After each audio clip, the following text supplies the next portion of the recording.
They suffered painful, agonizing deaths.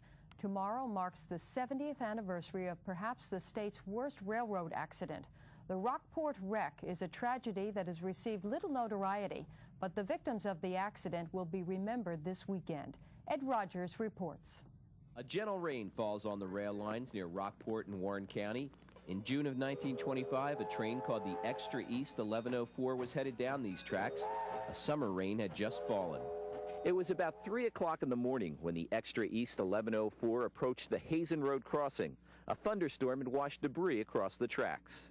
The engine roared off the tracks. 2 coaches landed on top of the engine. Fred Wilson was milking cows on a nearby farm. We heard a noise, but didn't know what it was. So then I left there and I went right to the wreck. The engine's boiler exploded, sending burning steam into the coach cars. Wilson was one of the first people to reach the train. They were scalded, most of them, from the steam engine. When that blew up, the skin was all burnt and everything. They were screaming and hollering. The pain was so bad. There were 180 passengers aboard. The majority were German-American families traveling from Chicago to Hoboken. They planned to take an ocean liner back to the old country.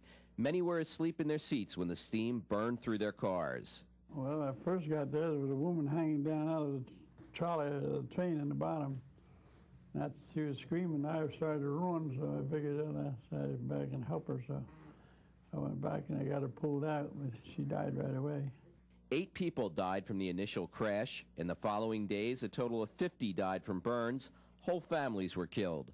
Because it occurred in a remote area, this tragedy never received much attention.